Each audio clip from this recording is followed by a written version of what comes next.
What up, everybody? I'm your host, JP, and this is my co host, Josh. Hey, everyone. And welcome back to another episode of the FilmBros podcast.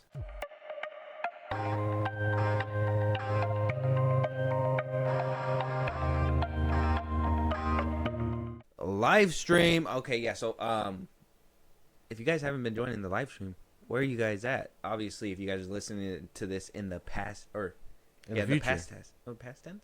In the future? In the future. Past tense for us? Yeah, because Future for them? they would have missed the stream. That's Yeah, right. you missed the stream How is the could big you? takeaway. Yeah. I take from Josh's side over there. Right? Exactly. You missed the stream. Exactly. You got to be at the stream if you haven't been at the stream. You got to be here at the stream on Twitch, Josh, FilmBros Podcast. Right? Yeah, every Saturday. All of our handles, FilmBros Podcast. Make sure you hit the notifications. Make sure you hit the follows buttons, the subscribe buttons. Do all the buttons. Just spaz out. Just follow. Yeah, do all that stuff. Yeah, follow us, reply, recommend a movie, whatever. And remember to go on Twitch because we go live on Twitch. Yeah, we do. Yes. But Josh, today we got a bunch of topics to discuss. One big portion, one huge humongous whale in the middle of all this, but I have a couple of topics that sprinkle around Before the big whale. Yeah, before the big whale. A couple of before and then a couple bags just so ease our way in, right? And then ease our way out. Yeah, all right, man. The sound effects are a little much, but I'm with it. Sorry. So, first things first, I'm going to show you this cryptic message that Will Smith decided to put basically drop on us this week. Okay.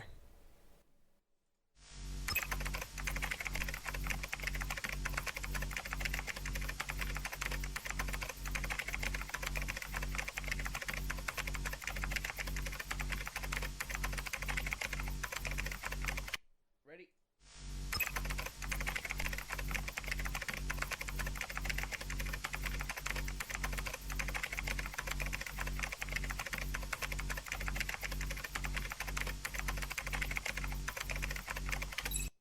Well, I don't know if you can read that, Josh, because No. computer screen and whatnot, but glasses. All right, man. Oh, my bad. Don't call out my blindness to the internet. Oh, sorry. Is it gonna be blind? No, it's not. It is. Actually, Daredevil was I was just saying fine. Daredevil Daredevil was kicks blind, ass. Yeah. You seen him in Echo recently? He kicked her ass. Yeah, he did.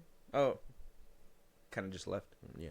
He was like, Didn't know you had it like that. So this basically says, and if you heard all that typing, it just is. It's reminiscent of like the '90s computers, the big old keyboards that basically clack. And what it says on here, it says in 1997, the Wachowskis offered Will Smith the role of Neo in The Matrix. Will Smith turned it down. He chose Wild Wild West, believing it was a better fit for him at the time. But the question remains, what would The Matrix have been like with Will Smith as Neo? Why would he post that out of nowhere? potential reboot? It goes from slapping people on stage to giving us cryptic Neo messages. What's To going on? slapping Agent Smith. Yeah. I heard that this could just be a Super Bowl ad in the making, and he's dropping like subtle hints, which I mean, could be something. But if it's a movie, Not a Matrix movie. that'd be a little weird, wouldn't it? Like a reboot, but with Will Smith as Neo, But or he's maybe old. potentially someone else. He's old now, though. Yeah, and his hand to hand combat is gonna be ass. Mm-hmm. Maybe like body double. Body double. Terrible. I don't know. Keanu Reeves, to me, or not Keanu Reeves. Why did I say that? Oh, it's because Neo. Will Smith kind of dropping this in a weird way. Yeah, Kind of makes you feel like, a little weird. yeah. Yeah, because I mean, he has talked about this in other podcasts too. I think he said the reason why he like turned it down was the Wachowskis basically. I guess the pitch was, imagine like the way he did it in the clip was like it was like a broski kind of thing. Like imagine like a bunch of cameras, and you lean back, and all those cameras capture that, and you see it. It's like. It doesn't sound appealing. Yeah, that's what basically what he said the pitch was. So it doesn't sound good. And Wild Wild West was like, "Oh yeah, you're gonna be writing stuff, blah blah blah." Like Big it probably robot sounded spider. big. It was probably a big pitch, and he took that one instead. I mean, Why wouldn't you? One sounded a lot more coherent than the other. yeah, but then you in then hindsight, you look at 2020 it, is like Wild Wild The West didn't do Matrix. shit. The for his Matrix career. was a good fucking, the first one was But great. would it have hit as hard without Keanu Reeves? Is the question. It wouldn't. Or well, we wouldn't know that. We can't make that assumption. We don't know. Would a young Will Smith have like made it better? I mean, I remember him from the Fresh Prince of Bel-Air days. I'm assuming, or well, Wild Wild West. I remember him in there too. And I'm trying to think, I don't know how good of a fit he would have made as Neo, to be honest. Well, he probably would have been what he probably would have been. He would have what he was in Men in Black. I was gonna not Men in Black. He would have been like more serious Mike Lowry, like a very serious Mike Lowry. You think so? Like cool, suave, but like he was probably gonna be like that leather. Mm-hmm. I don't know. And then I think they said that that Lawrence Fishburne would have been Lawrence Fishburne. It would have been somebody else. It would have been some white dude. Not Morpheus. It would have been Morpheus, but not.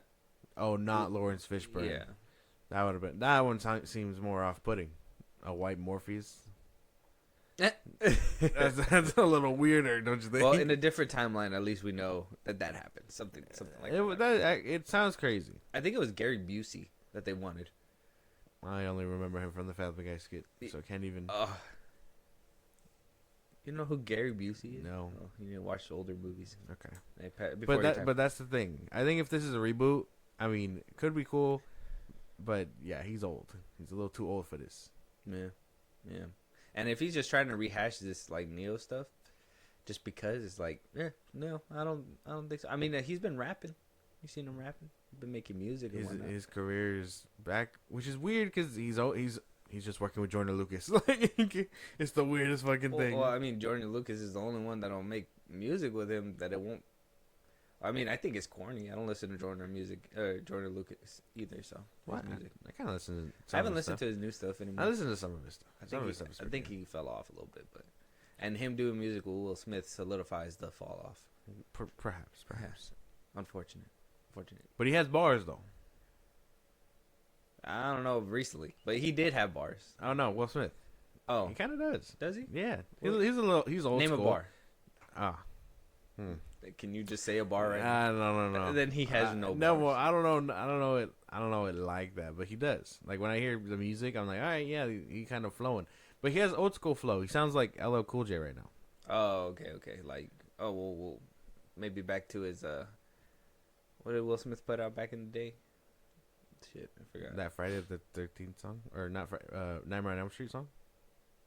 Huh? Do you remember that one? You haven't heard that one by Will Smith? Mm-hmm. Wow, damn! I finally know something that you don't. Yeah, vindication. Vindication. Listen to more music. Crazy. All right. Well, let us know what you guys think this is. I don't know, a Super Bowl ad then? Maybe just you're gonna see him in leather for like a Doritos ad. Yeah. Best outlook. Will Smith is just a Super Bowl ad. Worst case scenario, it's a whole movie. Would it be sad? It'd be weird. Would it be sad if like the whole commercial is just like him reliving his life, but he chose the Matrix route? He wakes up. That'd be fucking crazy. Yeah. That would be just a fat diss to everything going on. He's like, I'm woke now. He's like, I was part of the Matrix when I slapped Chris. I thought it was real. Everybody acted. I thought it was Agent Smith, but it wasn't. He was real. It was a real rock. It wasn't Agent Smith at all. That's fucking crazy. Okay, and so let us know what you guys think. Though moving on, Golden Globes awkward moment. Vin Diesel, shout out Dwayne Johnson. Let's take a look at the reaction real quick. Okay. Hey, Dwayne.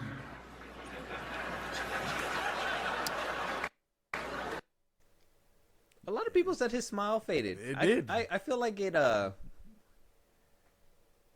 naturally went down though. No. Like, you give him a little smile nod and then you just kind of go I don't know. It felt like I don't think you should be cheesing the whole time. No. But the camera was on him to notice that he shifted. Usually they're not on them that long. They waited for a reaction. You think behind that smile he's like, "You motherfucker." Yeah. You motherfucker. Play the rest of it just because I find it hilarious what comes after this. Oh, never mind. It's just another guy. But I like that Vin Diesel turns to someone. And he's just like, I got his ass. Like, hey, Dwayne.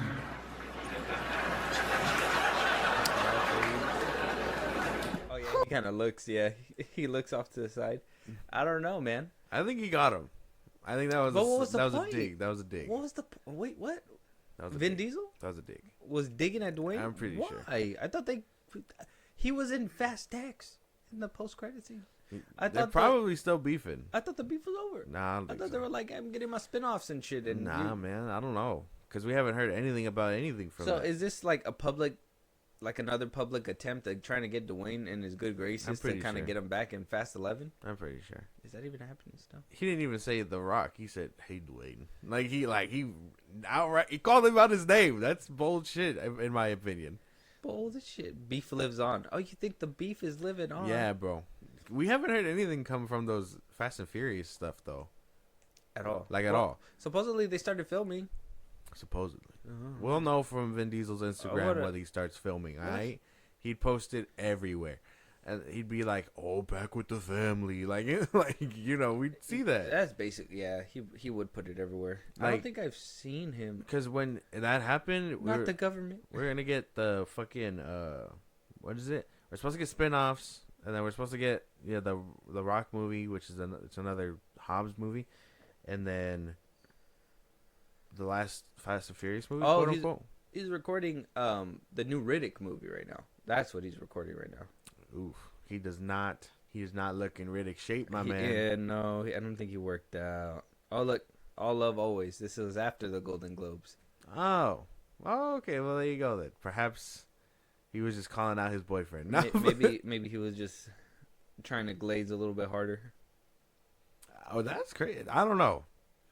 In my opinion, he basically was like, he called him out his name. He didn't even say anything. He called him his name. He said his name. He said, "Hey, Dwayne." Yeah, that's weird. Like, what do you want him to be? Hey, Mr. Rock.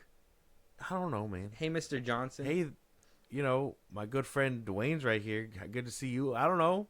Not, "Hey, Dwayne." And then, his smile fade, and then turn to the guy next to him I got his ass. I heard a thing about that whole "I got his ass" thing. Remembering now, so I guess that he turned to the producer guy, where he basically looked at him like, "What are you gonna do?" And I guess that's when Vin was like, just trying to shoot my shot or whatever, the shrug.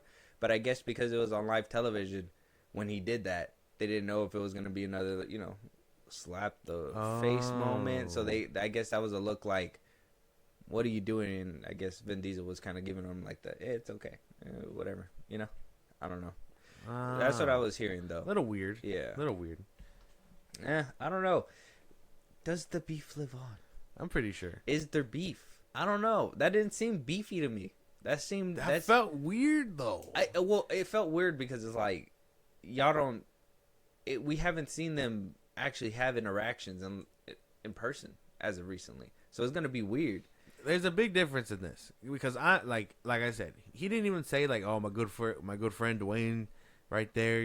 Good to see you." He said, "Hey, Dwayne," and then his face visibly faded. You've seen it. Well, yeah. I mean, how much? What do you want him to say? "What's up, Holy Master Dwayne the Rock Johnson"? No. I already told you what I wanted him to say. I already told you that. The first part is him coming up and he's like, "Oh, my good friend Dwayne, right here. Good to see you." And then go on with the whatever the fuck he has to say. Oh, like kind of roll it out kind of thing. Yeah, instead of just a straight out, "Hey, Dwayne." Not strut up and be like, "Hey, Dwayne." Like if they're on the street or something. Yeah. And then for The Rock to at least be like, "Oh, like good to see you" and all that stuff, not react the way he did. I don't know. I Just feel feel like, a little disrespectful. I felt like it was a decent. I felt like it was a decent thing. I don't feel like it was terrible. Open your eyes a bit. Be woke. All right. Well, I guess we'll agree to this. Maybe the beef lives on. Maybe the beef is deaded. Okay. We'll have to wait and see what happens. Will they share screen time in Fast 11? We'll find out. Imagine it's like they film on two different sets, like how they did with Ben Affleck and Jared Leto. It's just like, "You'll always be my family," and The Rock is like, "Shut up, candy ass," and she cuts to CGI handshake or something. Yeah.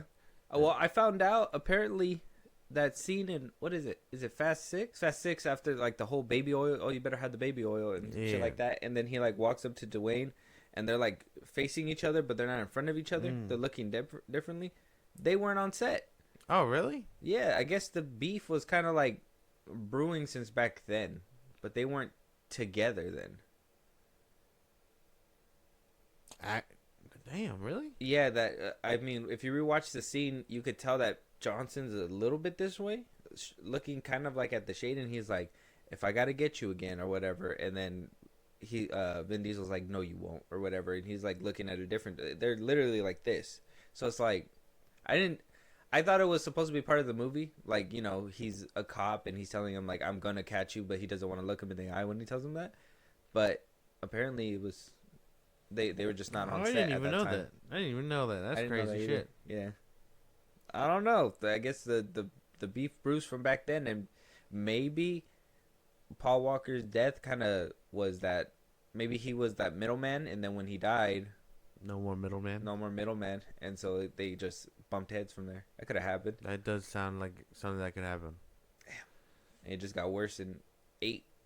Because maybe Dwayne was kind of passing it on as, oh, he's grieving or something in Fast 7 or something like that. You know what I mean?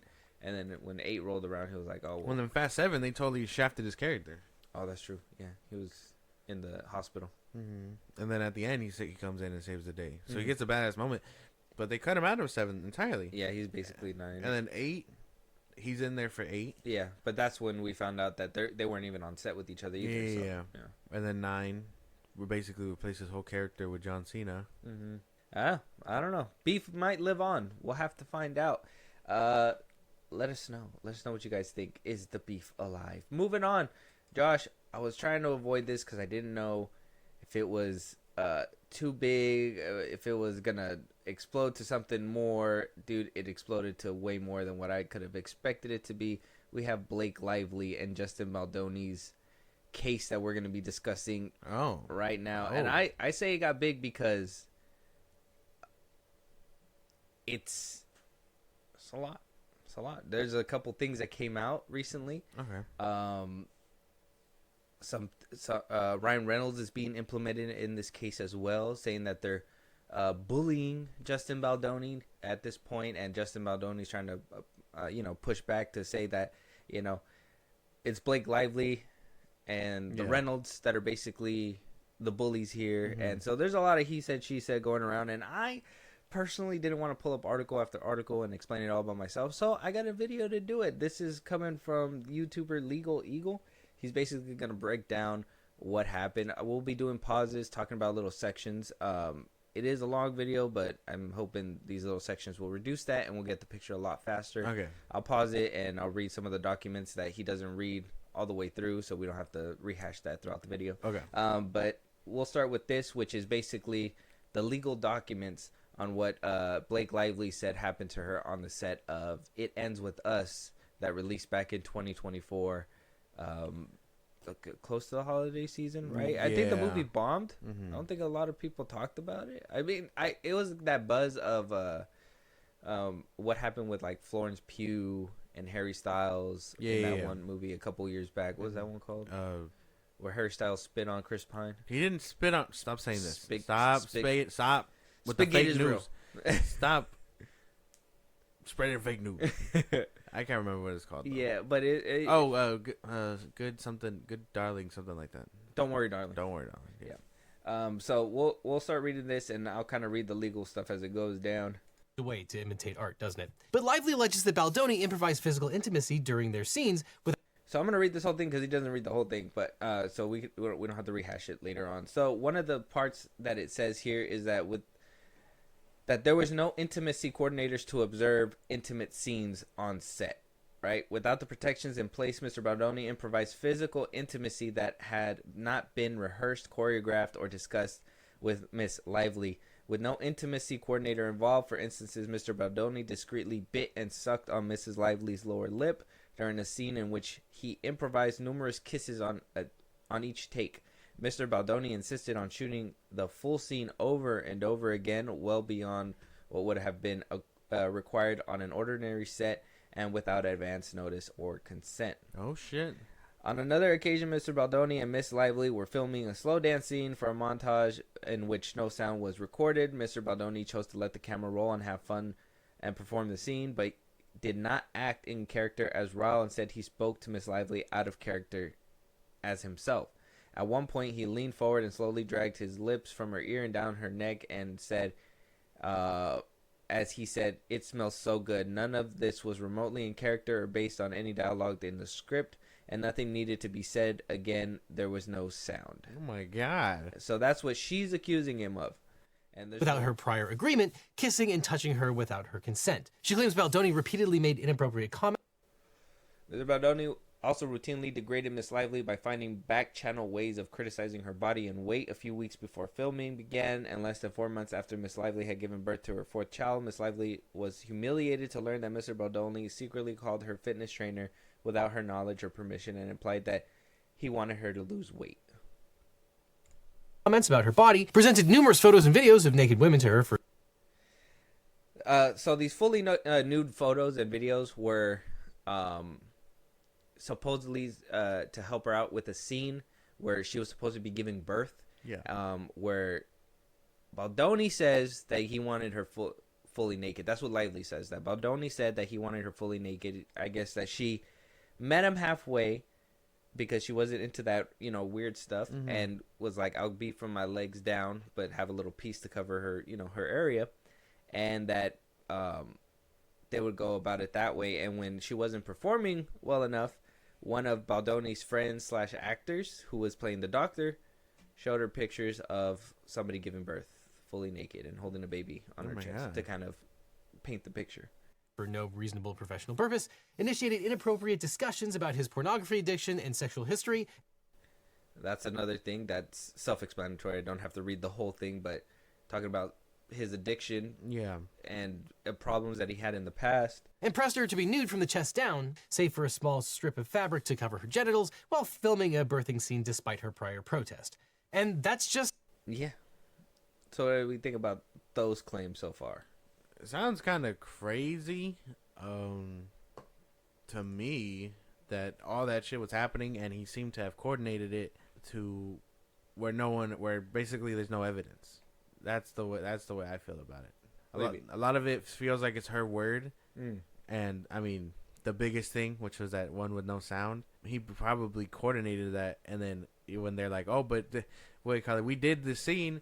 They're gonna be like, "Yeah, but there's no proof of it. There was no sound. We don't know what he's saying to you or whatever." Like, it feels orchestrated. That's my thing. From Lively's side. From what's his name side? Oh, Baldoni. Baldoni, where she's probably the victim of like these things, but it's gonna make it hard if there's no like concrete evidence outside of. But he did these things in her words and stuff. Well, let's talk about his rebuttals right now. A diva and notoriously difficult to work with on set. But mere weeks after Lively's lawsuit in December, Baldoni played an Uno reverse card suing the New York Times for $250 million for their role in Lively's alleged mastermind scheme to destroy his reputation and suppress valid criticism of her own bad behavior. If nothing else, So what Lively basically did is that she got her information and she took it straight to the news source. Yeah. And the news source, I think it was THR, basically ran with that story without getting information, without saying anything. And this is something that's been kind of a point in the public eye as of like recently with Jonathan Majors. Obviously, we have a lot of people that get accused. Yeah. And if the news outlets get word, it's easy to sway public opinion. And so that's basically what happened. So he sued the trades because he thought that that they were taking her side without any evidence. So he's gonna talk about right here who's implemented in the lawsuits from Lively's side, and then after this. I think this is what we'll get into what Baldoni basically has to say. Okay. Gossip and tabloids make millions perpetuating the endless speculative narratives. Now, as the details of these two lawsuits hit the internet, many all the time, especially because the media routinely frames sexual misconduct lawsuits as a contest between two people. Though in Lively's complaint, she claims there are witnesses to most of the events depicted. Now, the main players in Lively's lawsuit include Justin Baldoni, the movie's director and co-chair of Wayfarer Studios, and producer Jamie Heath, the CEO of Wayfarer Entertainment. Quote, as studio head and director, all actors, crew, and staff on the film, including Miss Lively, answered to Mr. Baldoni. So this is where it gets kind of weird because she did go to HR. She went to HR when it came down to Baldoni's production company, which was Wayfair, and which was the co-founder and CEO. Baldoni was the co-owner and CEO, and so was this guy who was named a second ago, Jamie Heath. So she goes and tells Jamie Heath, hey, this is happening on set. Jamie Heath doesn't do anything. He's like, well, you know, Baldoni's the one in charge, so whatever he says goes. Can't go to Baldoni. He's the person that she's accusing. So she goes to Sony, which is the distributor of the film, and basically said, hey, this is happening on set. They referred her back to Wayfarer Studios, Jamie Heath, where that basically said, hey, you're back. No, it's not happening. She leaves after that because she doesn't feel like her voice is being heard. Yeah. Refuses to come back. So this is where it gets interesting. Apparently, Baldoni is saying that I'll just let his response speak for himself. But just to give you a little brief before we jump into it, is that she was gonna get kicked off the film, and so in order for her to ensure that that didn't happen, that she revealed the story to the trades to apply pressure to get HR involved and have them have a meeting. That's basically what his defense is, but we'll listen to the rest of what it has to say. Her assistant. Now, Baldoni responds to these allegations in his lawsuit against the New York Times, and he says, quote, the claim is patently absurd. The video in question was a non-pornographic recording of Heath's wife and baby during a home birth, a deeply personal one with no sexual overtone. And the complaint includes a screenshot of Heath's wife's water birth. But that was one of his responses. Yeah, that if basically that it's not anything, and that it's a video of Heath's water birth. Mm-hmm. I don't know. This feels it feels orchestrated. I don't know. Something smells very fishy here. Something smells fishy. Something. That's what I'm saying. The back and forth is what is very much making me scratch my head, because there's still more from Baldoni's side that that isn't being said. So we're gonna go ahead and we're gonna jump to a little bit further. Like I said, we go through her channels. She tries to get HR involved. Yeah. Apparently, Baldoni had COVID when she barely gave birth and didn't notify anybody. So that was another complaint. That was another complaint that she put out there. Now, this is where it gets interesting. The retaliation portion. This is where Lively basically got what she wanted and was able to come back on set, but they had a big meeting. They had a big meeting to basically say, hey, this needs to cut it out. We need a few things in place in order for her to come back and feel as though this is a safe environment for her to do her job. Also alleges that Baldoni became paranoid that the media would discover that Lively and others had complained about his conduct, and as a result, she alleges that he and Wayfarer Studios hired Melissa Nathan's firm, the agency group PR, to launch a covert digital campaign to harm Lively's reputation and suppress criticism of Baldoni.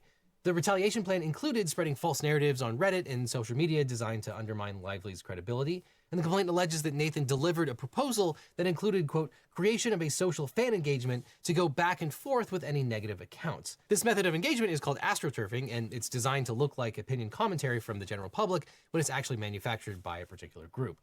Now, the complaint includes text messages between Baldoni's publicist, Jennifer Abel, and Melissa Nathan discussing the plan. Abel allegedly told Nathan that, quote, he wants to feel like she can be buried. Nathan is alleged to have replied that, quote, you know we can bury anyone, but I can't write that to him.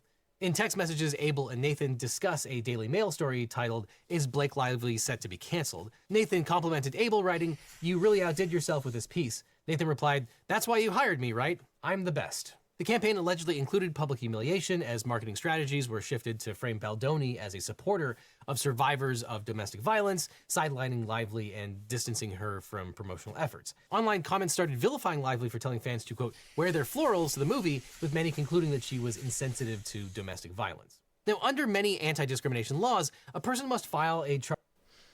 So, a lot of legal jargon. Yeah, a lot of he said, she said. So, she files a suit. She claims that he's doing inappropriate things on set, walking in on her as she's breastfeeding, because she said that that's okay, but not to look at her directly. She would be behind a wall, whatever, blah, blah, blah. Yeah.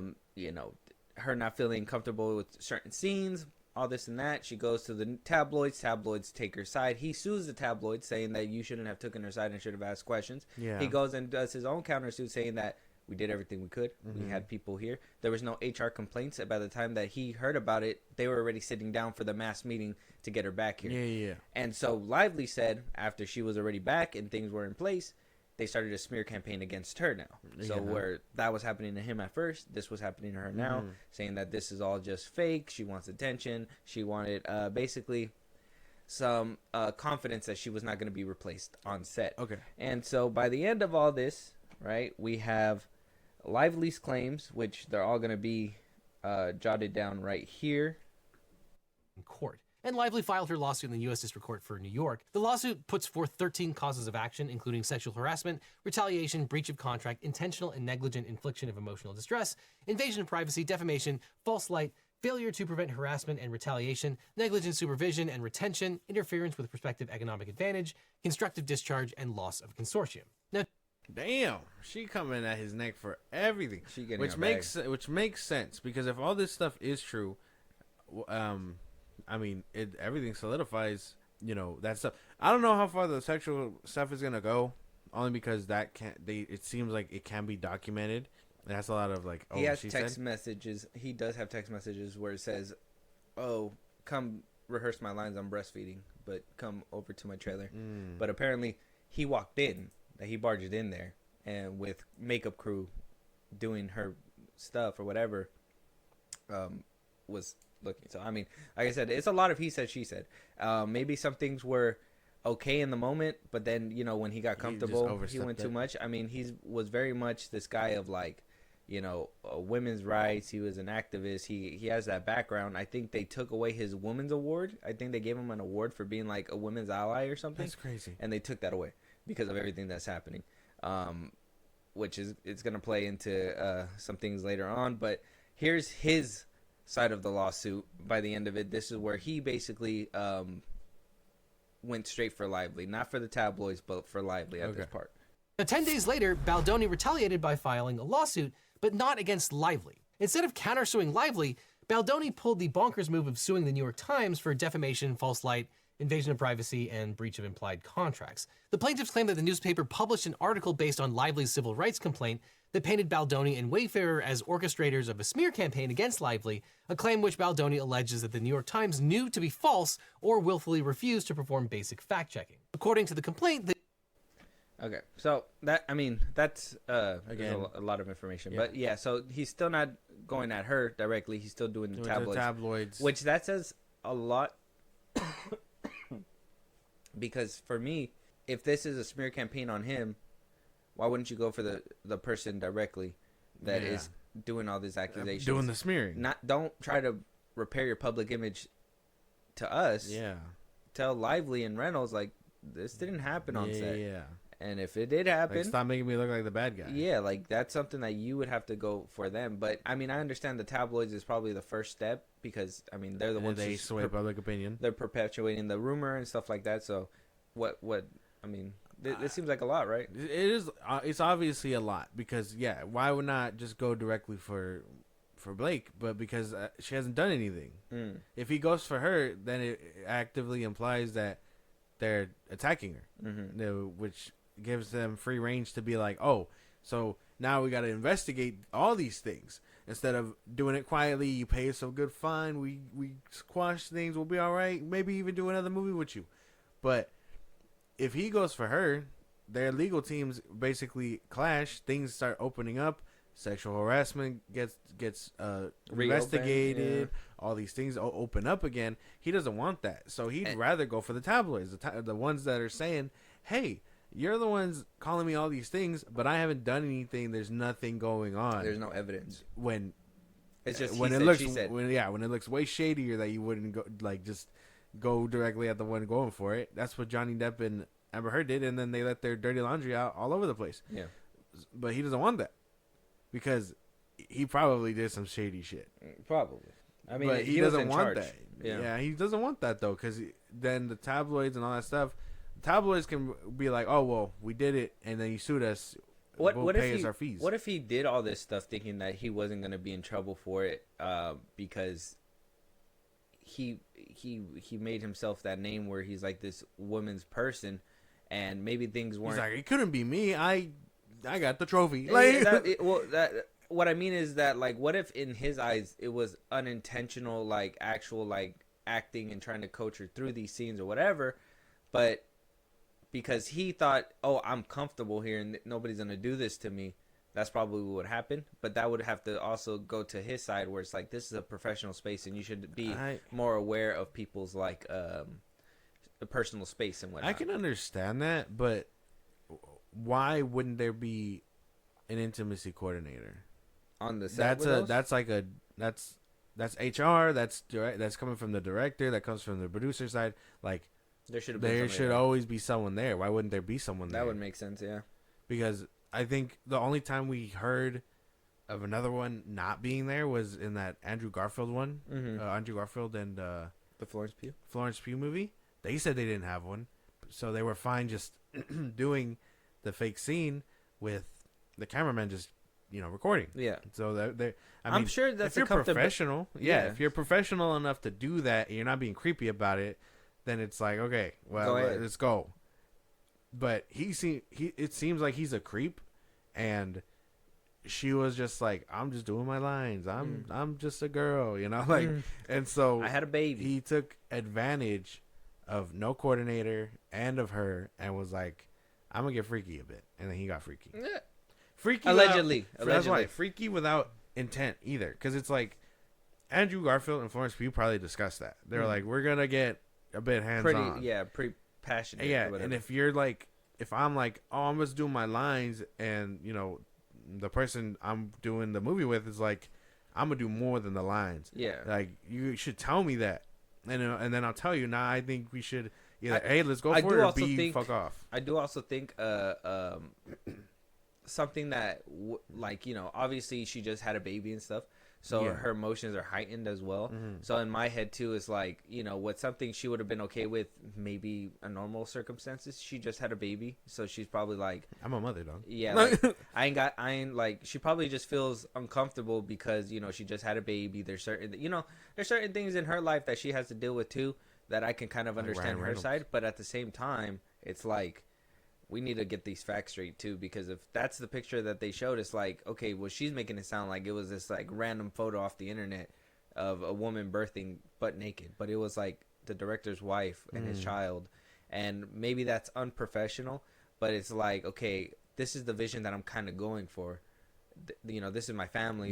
This is what I would hope that it's kind of personal, so it's kind of weird to bring that into it too, but if you're trying to get there for a scene, I can kind of understand it too. I don't know. There's a lot of things going on, but it feels a lot more fishy because it's him and quite literally the entire studio that is like just chose not to do anything. And right now he's on the defense, right? So one thing that's affecting us right now and affecting Los Angeles area is the Palestinian fires. Sympathies to those that that are affected by those fires. Unfortunately, I think also movie premieres were canceled, and the people are just, it's not a good time in Los Angeles right now. So unfortunate, but apparently that, according to Baldoni and his lawyer, that is a perfect time for Lively to send her lawyers to go ahead and start some legal action. So apparently during the fires, she had some people delivering subpoenas to people in the midst of the fire, but there was a complaint that was reported saying that it is beyond despicable that Blake Lively's team sent court servers to the noticeably damaged homes of Justin Baldoni's team while they were preparing to evacuate with a young child inside on the same day as one of the largest tragedies as Los Angeles has ever witnessed, a source told DailyMail.com. That's kind of fucked up. Like, oh, we gotta get out, and then at the door, it's like, hey, on your way out, take this with you. That's kind of insane. Blake Lively's probably like, I don't even live here, dog. Like she probably living somewhere else. Mm-hmm. But man, power move. But she did reactivate her Instagram and stuff to start sharing some news. Where shelters are in the Los Angeles area to basically help those that are struggling, and her people basically responded and denied all those allegations, and basically is claiming that it's false. But Baldoni and his team are saying that it's true.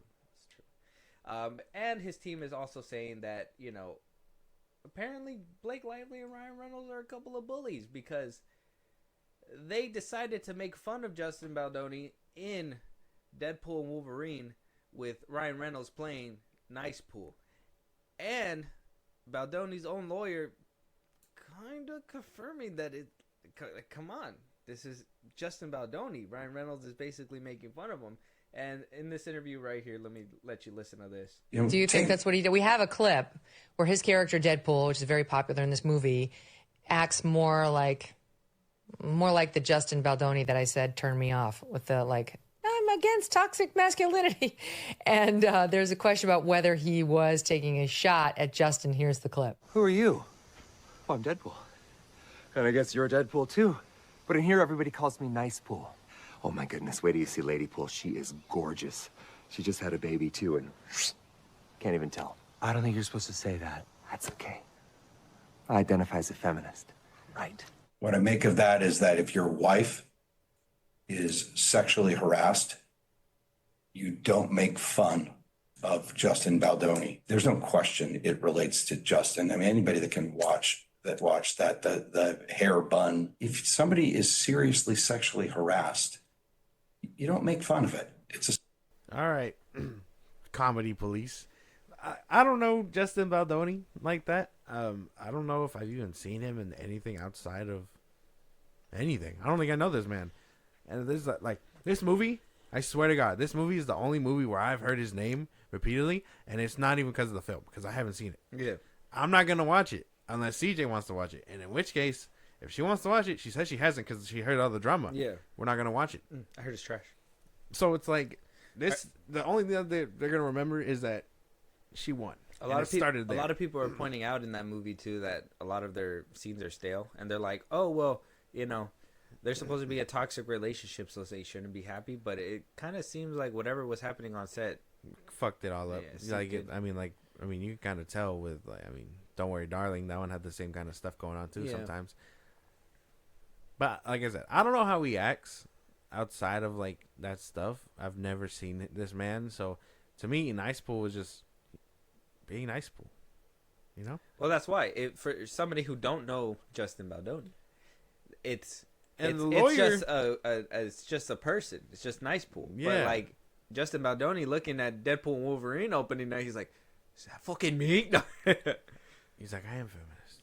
He's like, ladies, is this me? I mean, exactly like him. And so that means when Ryan Reynolds was like using him as like a shield, human shield. That was another thing that people were pointing out too, saying that Blake Lively shot him as Deadpool was holding him.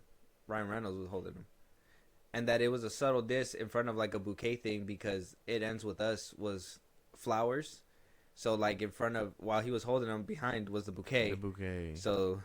Oh, damn. So they're saying that Blake Lively shot him. It's a slight dig. It's kind of like diss. It's a fucking diss track. Yeah, I know. It's a subliminal diss.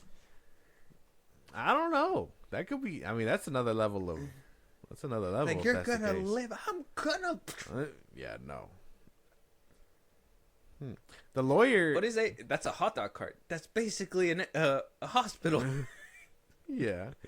The fucking the lawyer being like, if it was real, you don't make fun of Justin Baldoni. And it's like, you're telling me he did it then. I mean, if he well, I mean, would you? It's kind of like, if you know something tragic happened, wouldn't you be upset and take action, not make fun of the person? I mean, it's tragic. Because I hear everything lively. I hear nothing from Reynolds at all. And though he wasn't on set, I mean, you would think that your husband would be by your side like, yeah, I was on set at one point and there was some weird stuff happening. Like, you're telling me that Reynolds wasn't with her the whole time? Like, so if, like, that's... Who was watching the baby? She was. She had the baby with him. Because she would, like I said, she would be breastfeeding in the trailer in between takes or whatever she would have to do. And when she was, like, rehearsing lines, she would ask him, invite him. There was text messages, invite him in. And that apparently he would just look too long or stare too hard or something. And it was just something that she was uncomfortable with. But these are things that she would ask for. So it's like, I know myself, I would be, like, upset if I was hearing this on a day-to-day basis, and I would try to be there on set a little bit more. Now, granted, Ryan Reynolds has his own movie that he has to deal with. Maybe he was working on Deadpool Wolverine. I think at the time he was probably already wrapped and doing other things or whatever was going on. But it's still like, in a way, why make fun of it? Why diss him like that? Because then now, So we potentially. yeah, We subliminal don't know. diss. Subliminal diss is a subliminal diss. I mean, Yeah, but we don't know if that's what happened. When they ask him, if they ever decide to ask him, he's probably gonna deny. sir, why was Blake Lively shooting at Nice Pool? They'll be like, it's a Dumping fictional character. clips. They're gonna be like, it's a fictional character. Yeah. What is it? What's that term? What's that one thing that they put where it's like anything? Fuck. What do they call it? It's like anything that portrays real life is just coincidence and not what's supposed to be. Okay, so let me ask this. So he heard this stuff from Lively and went straight to the writing board and said, "I'm gonna make fun of this dude so hard in this." I mean, movie." I don't even know if that's true. The movie. Oh, okay, well, it came out after the fucking thing, but I mean, they were there. It was around like the strike time when like that movie was coming out. Yeah, and that put the production for the film a little bit back. Yeah. For Deadpool and Wolverine. So they were you think he they were still heard filming. it and like redid stuff? Put jokes in there. I don't know. Anything could happen. That'd be my way of getting back at it. Like, we're not gonna, like, yeah, I'm gonna be by your side and stuff. Let's just make fun of him in my movie. And No she was lawsuits? probably like, all right, yeah, And then still filed the lawsuit. yeah. War on two fronts is what they would say. I would think that at that point that's bullying then, because that's where I would say that's kind of bullying, because you go two ways about it. Either you keep the legal stuff out of it and you handle the matters in your own hands. Like if they would have been like, oh, people are connecting that this might be Justin Baldoni. It's like that's what he gets. He was fucking with Blake Lively potentially. But if you're going the legal route, you can't. There he is, cops, and then behind the cops. But that's the thing, though. It's like, nah, you don't do shit like that. But that's the thing, because Either you pick a lane and you stick to it. because even if this was true, he can still deny it and be like, no, it has no ties to him. It's a coincidence. It's whatever. Like we couldn't even do that stuff. Wink, wink, Blake. Wink, wink. Yeah, So it's like, but that's what I'm saying. it's not bullying. That's calling You the can't cops bully and then another standing man. behind the cops. you can't bully That's a man. bullying, You bro. can't bully another man. Now that I see it, that's bullying. He's not bro. bullying him, That's though. kind of bullying. You can't bro. bully him. He's a man. You're suing him. You're bashing him in the tabloids, and then you're making fun of him in a movie. The That will tabloids forever be immortalized. This movie might go down in the fucking registry. This one might be like considered a classic one day. That'd be fucking crazy. I'm pretty sure it will be too, because it's the first time Deadpool and Wolverine showed up on screen, made a bunch of money. Hit a billion. It's gonna be talked as like, Deadpool being the Marvel Jesus and shit like that. Like, it's gonna be talked about forever. Like, this movie's gonna be around. I think it's for a while. I think it's crazy. It's gonna age like milk, but it'll be around. I think it's crazy. I think it's just, this is a whole crazy situation, and if this is true, you can't bully another man. And what is he gonna do? Oh, boo-hoo! I'm a sexual harasser, and they're bullying me. Like what are they gonna do? But what if it's not true? We don't know if it's It's true. all alleged. He still did a lot of shady shit outside of the sexual harassment stuff. You got to remember that. What'd he do? I feel like we just watched a video on it. What do you Yeah. call that? All that stuff. She's going for it because. Well, she's going Okay, for all it that started because with of everything that happened. it started She's with- claiming that the hiring the friend in the pictures. She's saying about him walking in while she's breastfeeding. She's saying that the intimacy stuff. She's saying that the retaliation after the everything was supposed to be settled and she was supposed to be brought back. So there's 4 different incidences that we know of so far that we don't know his side at all. Yeah. But every single time that he pops up, he says the picture that she's talking about, that was my director trying to show her like what they were going for, and it wasn't a random lady, it was his wife with him doing a water birth. Like I said, that one could be kind of like right there. I understand that. Intimacy coordinator was there when everything was happening after the whole thing happened. So that one was resolved. Did it happen where he got out of character? Probably, but we even said too, sometimes that happens, especially in a movie like this where they're supposed to be passionate with each other. There got to be a little bit more room there than just like, ew, what's on the paper. There needs to, people need to feel the passion, and if it's just written out, it's not going to be passionate. And then you get pummeled by her husband, basically like, oh, he grabbed my ass, and Ryan or best scenario, he made fun of my alopecia. Go slap him. I don't know about that one. Like I said, there's Look, there's just a lot of shit. he said, she said. Yeah, that's here. why. That's what I'm and saying. with no like, real proof either. But that's the thing, though. I don't know. It feels shady. We'll have to wait and see. But this is a lot of information. We broke this down quite a bit. There's a lot going on. I think the fires are gonna kind of put it on the back burner, but at least we're caught up. We know both sides of the story for now. Maybe Lively's out there serving subpoenas in what would be a very bad time to do so. Maybe Baldoni's a very bad guy and he deserved what he got, or is deserving what he gets. Maybe Ryan Reynolds probably dissed him in a movie. Who knows? At this point, it's a lot of he said, she said stuff. Nothing has been cemented, and we'll have to see what 2025 brings for us when it comes to this. This is like 2025 is starting off interesting. Yeah, very much so. Interesting. Moving on, though, we do have word. Okay, we have word from Matt Reeves himself. Matt Reeves himself. Yay, yay, yay. Batman Part 2. A lot of people are making a clip bigger than what it needs to be. Now, I think the clip is cut and dry. Other people think there's something behind it, a little bit of validity. Matt Reeves was at the Golden Globes. He was asked about the folding of James Gunn's DCU Superman and Matt Reeves's the Batman, the Batman, which would be the Batman Part 2. Obviously, we know that Muschietti is probably doing the Brave and the Bold. Probably, maybe, but who knows? We did give out our theory in the last episode, but Matt Reeves did say that they are filming this year, that they do have a villain. They're not switching up on their villain, but he was asked and pressed about the whole merger, and this is the clip that people are taking and saying that either, oh, I can't believe people are still asking him this, and then some people are like, oh, he clearly does want to see the Batman in the DCU. Well, let's check out the clip and we'll find out.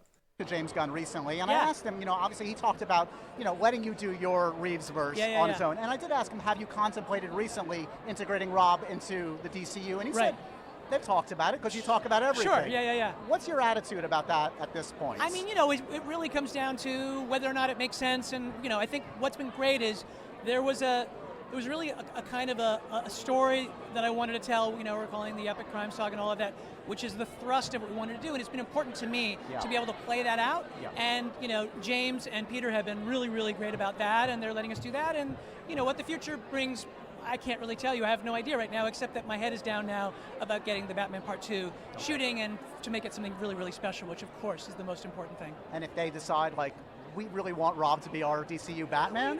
I don't know. We'll have to see where that goes. Fair enough. I won't put you on the spot anymore. Yeah. Congratulations. Okay, one, not expecting him to sound like that. I a little too squeaky for my taste, but it's Matt Reeves. He gets a pass. Second, I took this as I'm doing the Batman Part 2. It sounds like they're letting him do it, and then if the money's right and the DCU is thriving, he will fold in as he should. Okay. That's the way I took it. So he's not shutting the idea down, but he's like, let me cook first. Let me see how you're doing, and then we could talk about it. Like I said, my theory was, push back to 2027. Yeah. That's a whole year from James Gunn's Superman. Not Superman. That's 2 years from James Gunn's Superman, but from his contract expiring. Oh yeah. So if if Superman could doesn't be waiting do him good, up. if Superman does good, makes the money, Matt Reeves has a whole year to tweak things out to basically fix it up to make Pattinson the DCU Batman. Yeah. If Superman doesn't do good, by the time James Gunn is out, because if Superman doesn't do good, don't expect James Gunn to stay in the DC studio chair. That's not going to happen. Yeah. If Superman does not do good, he will not be around. And if that's the case, then Matt Reeves will go on and finish up his epic crime saga on his own, and that's what it'll be. So we're waiting on an answer, and people are pressing him, and he's just like, I'm going to get the movie out to you guys. But there's just, I think people are just impatient, and they just want to hear the answer, yes or no. But nobody's giving out that answer right now because they're waiting to see where the money goes. Exactly. But people are so annoying with this thing. And, I wish they would stop asking him. I wish this thing would stop being a topic. because I'm kind of annoyed at this point with it, because it's like he clearly doesn't want to, and we all have our opinions about why they should or why they shouldn't. And I say it's just time to let the movie fucking start moving already. All right, let me ask this question then, because this is something that nobody's bringing up. I think that this is something that is important to discuss. Filmmaker integrity. Is it wrong, in my opinion? Absolutely. Well, I didn't even say nothing. Is it wrong if Superman does do good, Okay. and Matt Reeves strays from his epic crime saga to follow the money to do that, instead of following his artistic vision and keeping this universe grounded and doing what is right by what he wanted to do for his story in the long run? It obviously had. I mean, okay, if for some reason he decides to pivot, it obviously won't be like on his own accord. He'll either be forced to do it or something like that. And I mean, obviously he'll want to play ball because the money's going to be good. That's the thing. The only way that it'll move him is money. Exactly. So that's what I'm saying. If money is right and he moves, is that filmmaker integrity gone? Not really. I mean, yes, I would say yes, because you wavered. You wavered for money. He waved his flag. He said, "I'll play. I just want a big check for it."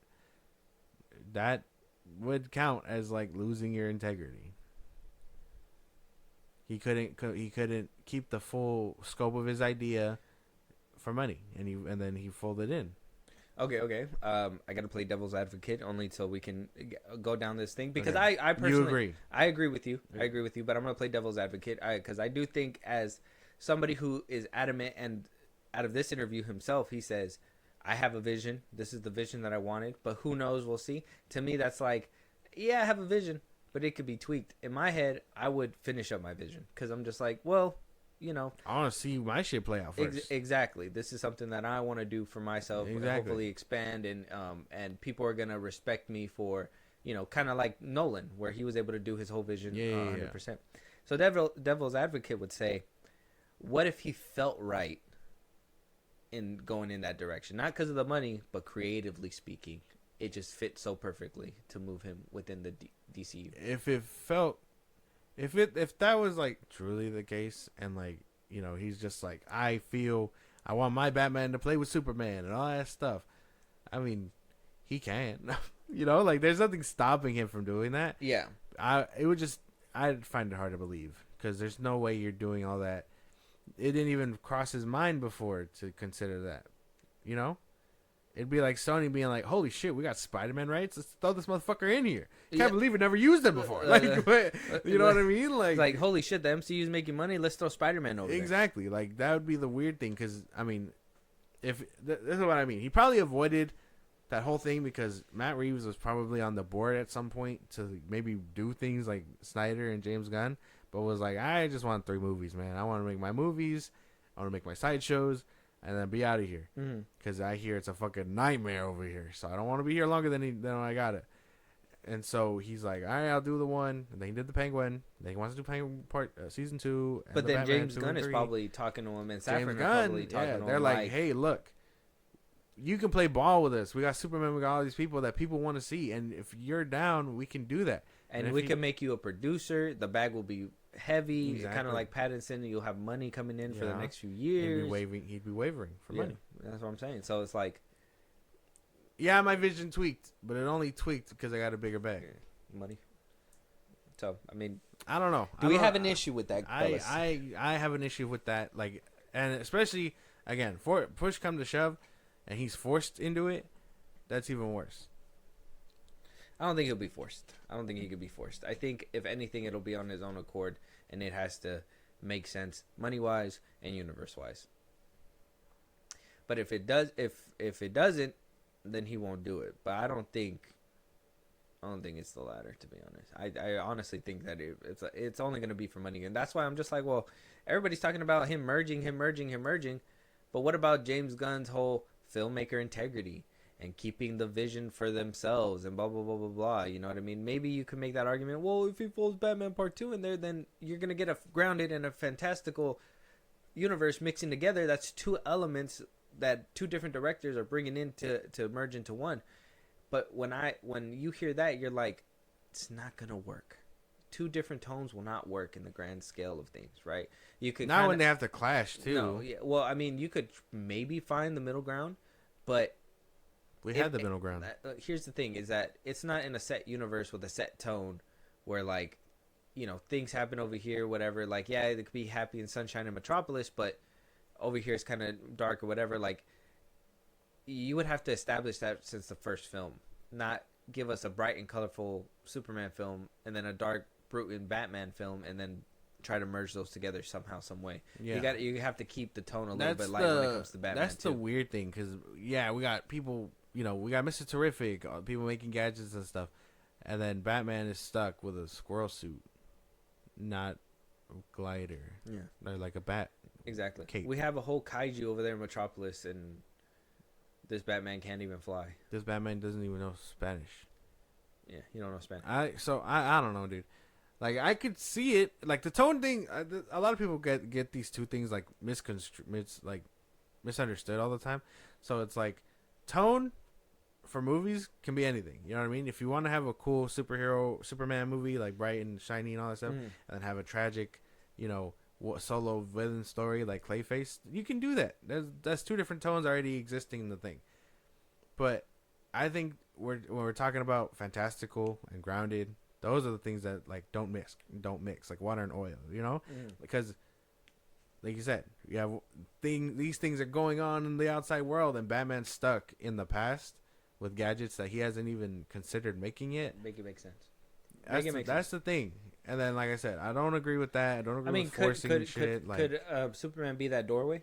Kind of like how when Batfleck saw Superman, he was like, "Oh shit, there's bigger things out there, so we got to take it down." What if this one provokes Pattinson's Batman to be like, "Holy shit, I got to be on that level." You know what I mean? And that's when preppy Batman comes in, where it's like, "Okay, I got to prep." This Batman has already prepped, man. He's bulletproof from head to toe. Yeah, that's true. I see the AKs shooting at him, and they missed the mouthpiece. Like, nothing happened.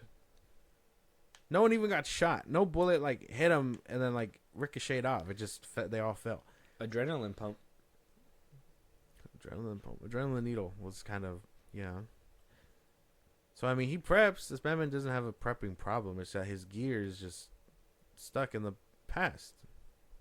Too modern. Not too modern. It's too grounded. Too grounded. You thought Christopher Nolan's Batman was grounded. This one's absolutely too grounded. Mm-hmm.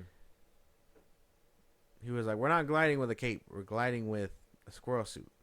And Christopher Nolan, what happens with his? He gets ejected from like a little plane. Yeah, I'm just saying. Because Pattinson was even chasing Penguin on the highway. Bale was on rooftops with that motherfucker. Fucking driving that bitch. Whipping it. Turned into a motorcycle. The only thing modern about that Batman is like his fighting style. This shit's ass. He's slow. Pattinson's? Oh, dude. He's slow, but like you could tell he has like that boxing like street style, which is kind of weird. If I was one of those goons before he stuck himself with that adrenaline, I would have stuck me. I would have been like, hit me with that. Give me some of what you're having. Yeah, and share that needle. Yeah, share that, and then we'll see who wins this fight. Yeah. I don't know, dude. I'm just saying, if Batman needs to take me out with an adrenaline needle, chill out, Bane. Yeah, Superman is doing all this shit, and I got a bulletproof suit, an adrenaline shot, and you know I kick ass my own way. It'd be too. What if you get? I'm gonna play devil advocate again. What if you get a good moment in World's Finest where it's like Batman's trying to like hit him, and Superman little bros him by just little steady holding his head. Throw the movie away. Oh. Throw that shit away. There's nothing. Look, I'm sure there is. I'm not going to say nothing. But as far as right now, as I've seen, there's going to be nothing better than Superman inspiring Batman to be a good guy again, and them two actively working together. To like coming out of their differences. There's nothing in the world as of now that's going to get me to move. Some might say Batman should have never fell from grace. One will always fall from grace. That's the thing. Look what happened to Luke Skywalker. Oh, too soon. He came back. Too soon, my man. That came out forever ago. Oh. I know, but the Star Wars fans are still the hurt. Star Wars fandoms are just still... It hasn't hit that age yet where... It's okay to start liking it? Yeah, so just give it some time. Well, I think Rise of Skywalker will forever be I like all three of them, okay? We're not doing this. You're gross. You're gross. What? You harass. Last Jedi's better. Last Jedi's better. Last Jedi better. All right, man. All right, as long as we can agree. Okay. Let us know what you guys think. Matt Reeves seems to be tired of the question. He just wants to work on the Batman film, but he forgot you're in DC now, and look at all these people that are going to come There's some at fuckery you. shit going on. If you thought the fan base was divided, it even got worse when the Batman came out. It got sliced into thirds. Yeah, we had regular, I think it was like regular DC timeline. Everybody was on board. Then you had the people that were off to the side with the animated stuff. They're like, oh, the animated stuff's way better than the live action stuff. That's what it used to be. Yeah. And then it went to, oh no, we hate the Snyder cut and all this and that. So then you got the Snyder cultists out there, whatever the fuck. And then the Suicide Squad came out. Then you had that. I think there was like a little pocket of like Patty Jenkins people, little pocket of like Blue Beetle stuff, little pocket of like the Shazam. Blue Beetle Battalion, yeah. And then Suicide Squad came out with James Gunn. You have those little pockets of people now, and here we are with the DCU where it's like everybody's Batman Part 2, that caused a little faction too. Mm-hmm. So it's like I'm only here for Matt Reeves, you know. But not like I don't think there's like one fan that says I like everything. That's just the thing that sucks, is that it seems like every single project isn't wide appeal. It's like you're making something for niche groups instead of like let's get everybody on board. I want to say yeah. Yeah, you're probably right. It hasn't been like that in a while. Because I mean, as a DC fan, can you say I liked every single DC project that came out recently? Hell no. Every single one? Hell no. I feel like you came around on Black Adam. I feel like you were writing that shit hard. Black Adam, yeah. And then now you're like, no, I understand. I understand his ass. I'm still gonna watch it. No, like yeah. I mean, that's the thing though. I think Black Adam is probably the only like the last DC movie I actually kind of enjoy, because I don't like Shazam, didn't like Aquaman 2, The Flash, yeah. So I mean, like I said, I mean, as a DC fan, I try to enjoy everything that comes out, but obviously personal taste gets in the way. Things suck, you know. Like you gotta I'm gonna keep it $1.50. I haven't even left the DCEU. I still rewatch Man of Steel. I think I'm on BVS right now. I got Zack Snyder Justice League. I haven't even left. Go back and rewatch it too. Yeah. When the day comes when I'm like 50 years old and they're like the Snyderverse is revived, I'm gonna be like, yeah, more here. We finally did it. We finally did it. Yee doggy. I'm just gonna sit on my porch and yeah, just make groaning noises. Oatmeal. Victory. Yeah. Oh, so many years and we finally got victory. Let us know what you guys think though. Stop harassing Matt Reeves. He's just trying to make a film. Moving on, a lot of talk, a lot of buzz. Josh Brolin decided to speculate or make the fans think that he is in talks with James Gunn because he decided to post a Boss Logic picture of Darkseid. Could this potentially be James Gunn's casting for Darkseid in the DCU? Is this an unoriginal pick? Are you getting the guy who played Thanos to play Darkseid? We need answers here. James Gunn, what are you doing? That shit is ass. That's such an ass pick, bro. I want DC to be exactly like Marvel. Like, bro, get the fuck. I don't need this. No one needs this. Okay, he did it once. It was cool. It was fine. Bring back Ray Porter. We don't need to do. Bring back Ray Porter. Ray Porter. He played Darkseid in the DCEU. Oh, he did? He was the one who voiced in Zack Snyder's Justice League. Oh shit. Yeah, I don't see why not. Bring back Ray Porter. I mean, it's just a voice. That shit was good. I think the rest of it was CGI, but I think he's like, I think this pick comes from being safe. He knows that Josh Brolin can deliver a performance through mocap. He knows that he could do all this stuff, so it's like he's already been through it with Thanos. So I'm assuming that he's like, well, this would be like nothing to him. Like, you know, it'll be the same thing. So it's like, it's lazy. It's lazy. It's lazy. Don't do this. You already got one easy pick with Lobo and Jason Momoa. Don't do this again. Because I'll be on your ass. You'll be on Fraud Watch permanently. This shit's crazy. That's just, like, oh, man, come on. I want DC, but Marvel. Like, no, we don't need this. We don't need this. We're okay. We don't need this. We're good. I'm making the decision for both of us. We don't need this. We don't need Brolin as Darkseid? No. I'm trying to see the Vision. It's ugly. It's an ugly Vision, actually. Take your eyes out. No, I want Ray Porter back, though. Yeah, Ray Porter. Yeah, Ray Porter's cool. Yeah, dude, when I heard this, I was just like, if this is true, this is lazy as fuck. Like, what are we doing, bro? No talent at all, because this is just like, this is that the thing we were talking about. Oh, Bryan Cranston has a bald head. This is the safest. Play Lex Luthor. Yeah. Oh, he's African American. Black Panther. Yeah. It's like, dude. This is the safest of safest bets, bro. Like, what are we like? Where's the creativity? Where's the vision? Where's the pick? Like, Marvel over there for Galactus picked Ralph. I forgot his last name. Ralph something. He played in Game of Thrones. Yeah. Not a pick that I would have thought, right? But then when you hear his voice and everything, you can see a vision. Yeah. Right? When Brolin was first announced, I was like, I can't really see it. But then you get those little snippets where like, oh, fine, I'll do it myself and stuff like that. And you're like, okay, I see the vision. I can see what's going to happen. Josh Brolin as Darkseid, bro, is not what I was expecting. It's not the vision at all. What are we doing here, man? What are we doing here? Nah, apparently, shitting on these fucking terrible ass fan casts.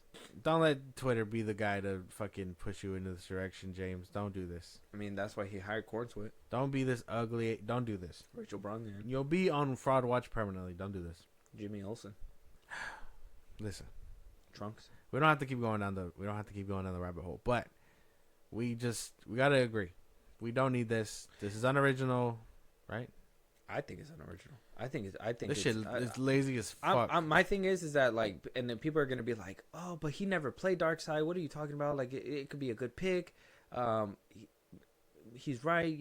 If he did it once, he could do it again. Whatever. Blah blah blah. Like, I can hear it, but I'm still gonna just counter with it's unoriginal. You saw Thanos and you were like, that's Darkseid. That's like, that's the equivalent of what Josh Whedon did on the set of Justice League when he was like, Gal Gadot was like Black Widow to him. Like, it didn't make any difference. Yeah. Like, he would call Gal Gadot Black Widow because it didn't make any difference. This is the same thing. James Gunn is just rinsing and repeating, looking at what happened over there and doing it over here. He's trying to say that it's different, but then like little it's not things. Different. Now, this isn't confirmed. Like, we can't say that he could always change his mind. Yeah. This isn't true. But like, it's lazy. If this is conversations, if Brolin is interested in this, is it different though? Like, if this is him, like him doing his campaign. Hell no, it's not different. If he wants to be known as the Mad Titan on all different universes. No. But no. Worry about what you got going on with Dune, man. Dune in your knees. Remember, that's what you said. Do it till your knees can't, is what he said. Dune? Yeah. Oh, I thought you said do it on your knees. I'm like, for Dune? No, Academy Award winner, I guess. What? Jesus. That'd be crazy. But, yeah, no, man. We don't need this. Even if he is campaigning for it, I'm sorry. I hope James Gunn turns your ass down and gives you something else. Okay, so even if he's... Because people have been fan casting him as, like, Deathstroke, and I'm like, he is too old for that shit. Uh-oh. Deathstroke? What the fuck? Yeah. I haven't seen that. You haven't seen that? Mm-mm. They've been fan casting him as Deathstroke. That shit... You're on the crackhead side of Twitter. Apparently we all are. This shit be floating around, and it's like, please be more original. I mean, I feel like this one makes sense because it's just too comparable to Thanos. So I think a lot of people were gonna grab on to this one like relatively quick. And Brolin to like put a picture up. I think this was him probably just testing the waters. I think they probably had the conversations, and they were probably like, James Gunn was probably like, well, it's too copycatty, whatever. Brolin was probably like, maybe, but let me see what let's see what the public opinion says, and depending on what it says, they'll go that route. Nah, man, I don't want it. That's all I know. We don't want it. I don't want it either. I can't even see the vision. Like I said, I'm trying to think who else can play Darkseid though. Ray Porter. Right. Yeah, it's the only one that matters. Reporter. I don't see why he wouldn't bring him back. Lawrence Fishburne. Yeah, he has the voice for it. A little too old though. Put him in a mocap. He's old. Harrison Ford is playing Red Hulk, not Thunderbolt Ross. He Red looks, Hulk. He looks disgusting. But he was in a mocap suit. But he looks gross. But Dude, have you seen his run? He runs so slow. As the Hulk? Yeah. Oh, I haven't seen it. I'm assuming somebody else did that for him though. Still disgusting. I don't think Harrison Ford's running these days. He's gonna break a hip on the way over there. Yeah. Wherever he's headed. Mm-hmm. But yeah, I think this Darkseid thing sucks. Let us know what you guys think. Darkseid, I don't even think he's coming to the DCU anytime soon. I think it'd be too soon. Because Ray Porter delivered a great fucking Darkseid. Yeah, but let us know what you guys think. Who should be Darkseid? Is this lazy casting?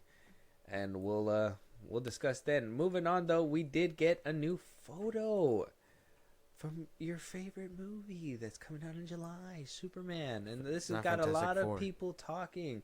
Now, this photo did come from an article where we got a few good little looks at new movies like Heart Eyes, Captain America Brave New World, USA Today. It looks like he's wearing Steve's old suit. Kind of, huh? Paddington in Peru. Got new little stills. We got Mickey 17, 2 Robert Pattinsons right here. Potentially a third right here, maybe. Who knows? Novocaine, another look at Novocaine with Jack Quaid. Opus, I don't know what this is, but it's a bald head. Snow White, you got a little picture with Rachel Zegler and Gal Gadot. Damn, tall as fuck. Yeah, she's like, look what you did to my movie. And then we got Sinners here. Another look at Michael B. Jordan. Another look at Thunderbolts. Oh damn! We got Florence Pugh. Who's the Ghost? Ghost. Hannah. Yeah, and Russell Wyatt as the U.S. soldier. Karate Kid Legends. New look at Jackie Chan. Man, he's so old. All right. Oh my gosh. New look at Ballerina. Oh shit. Elio. Okay. It has a patch on his eye. Look like a black guy. How to Train Your Dragon. Okay. It looks good. Jurassic World Rebirth. Ooh. And then down to Superman. And this is this is the one we're talking about here. Superman. It did say here too. So like to give a description. So this is kind of like gearing up to let people know there's going to be a difference here. Director James Gunn brings the Man of Steel back to the big screen for his rebooted DC movie universe. David Cornswet is the new guy in the red cape. Rachel Brosnahan plays ace journalist love interest Lois Lane. Nicholas Hoult co-stars as the villainous Lex Luthor in an adventure that introduces Superman's best friend Krypto the dog, which sounds like it's going to be a big play because when you thought you're going to see new clips of Superman at the Super Bowl, well, think again because we're going to get a new clip at the Puppy Bowl on February 9th. The Puppy Bowl. So we'll talk about that and all this like Superman news that came out. But first things first, Josh, I want your thoughts on the image. What do you think, bro? The image, ugly. I heard somebody I seen people on Twitter saying that it looks like it's dipped in milk. Yeah, I've seen that too. Like it looks oversaturated. Like okay, the background. I understand this is supposed to be like a close-up shot, so I mean I can forgive that, but it doesn't. I mean, you filmed outside. Why does it look green screen? Someone was saying that the suit painted his neck blue. Look at that. Oh, dude. Yeah. Down here. Yeah. Someone said that it painted it blue. The suit looks different here for some reason. Looks like a darker blue. Am I tripping? Is that because he's like in the shade? Yeah, I think probably because he's in the shade. No smile. No smile. You know what? We haven't had a smile this whole promotion. I don't think I've seen this fool smile. Did we see him smile? No, we see him beat up, bloody, bruised. We see him brooding when he got the can on his head. There's a funny video going around where like someone threw it and added a sound effect going dong, like funniest thing to me. But I seen the comparison between Man of Steel, that bar scene when he throws a can, versus when somebody throws a can at him in the trailer, where like Cornsweat Superman flinches a little bit. Yeah. And Henry Cavill doesn't even move. Doesn't budge. Just saying, downgrade. Anyways, I don't know, dude. I didn't see that, but what weird. I don't like this cape.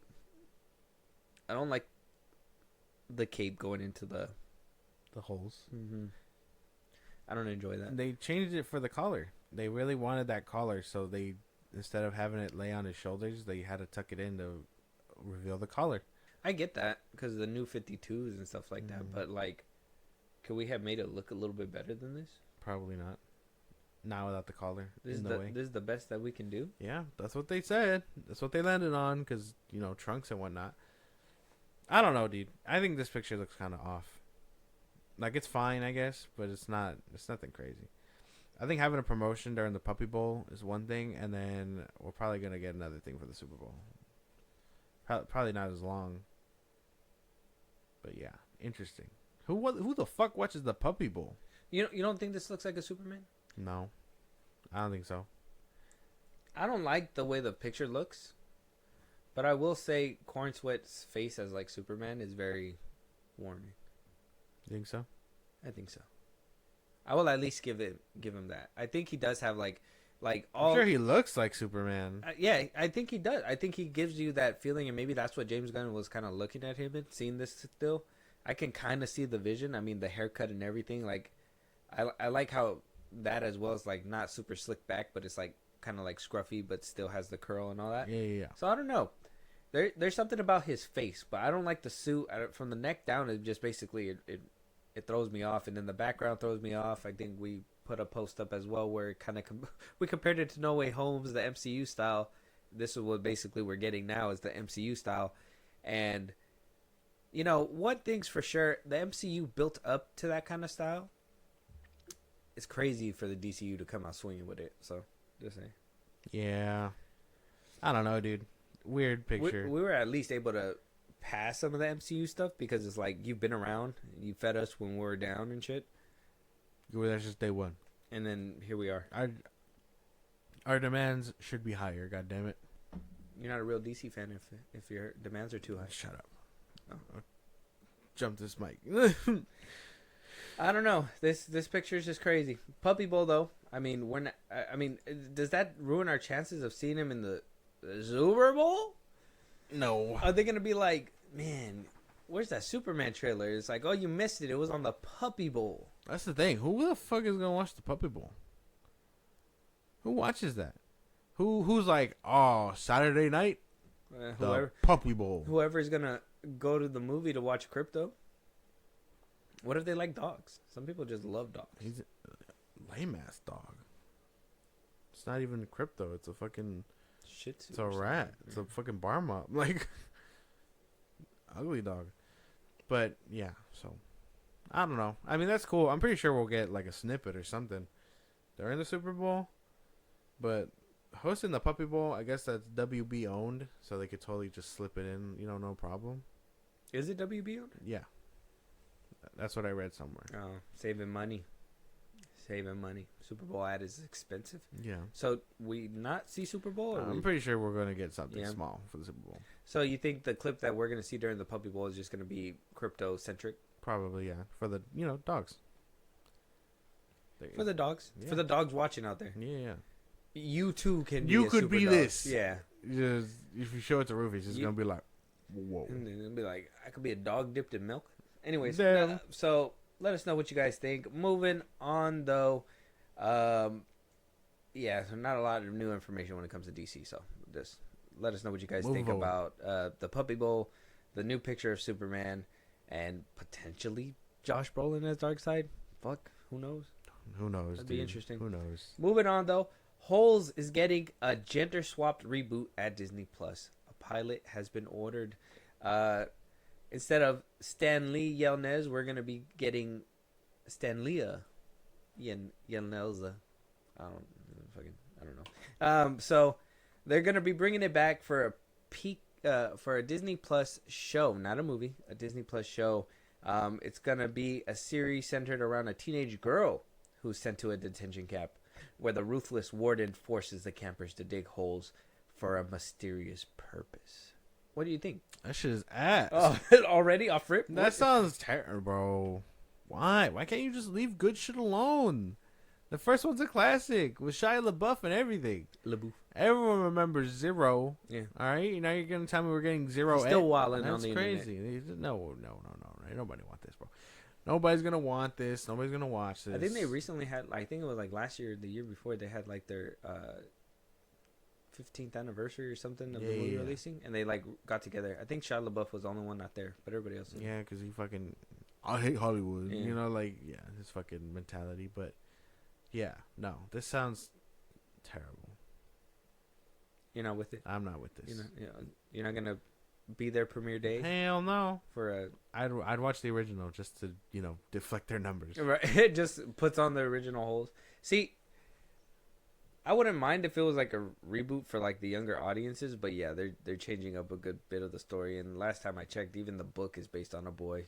It's not like, it's not even like they're like, oh no, but the original holes, it wasn't supposed to be a boy. It was supposed to be a girl. It's like, no, it was a boy. It was a boy. Both were boys. So why you change? Like, does it matter, girl or boy? That's what people. I'm assuming that's what the argument would be. Like, does it matter, girl or boy? And I would say, kind of. It does. I mean, do you think?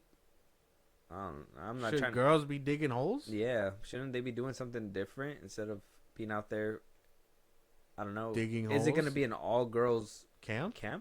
I'm really trying to think because the first one had like teenage boy like there was no girls. No, that's why. No, the first one. No, I'm trying to think of like the situations because there's a lot of teenage boys, and in that movie itself, it's like they had their own what teenage boys were like back then. They were just where being a teenage boys like where you made fun of people.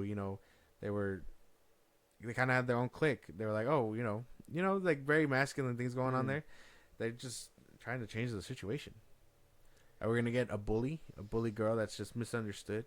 Well, that's what I'm saying. It's like there's a lot of things you would have to change, right? Because even like the warden that was the girl, like you would have to. You're gonna make him a boy. You would have to make him a man.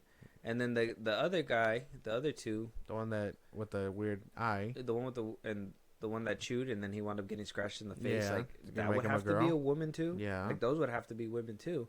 I don't even think the warden could be a male, so it'd just be all women.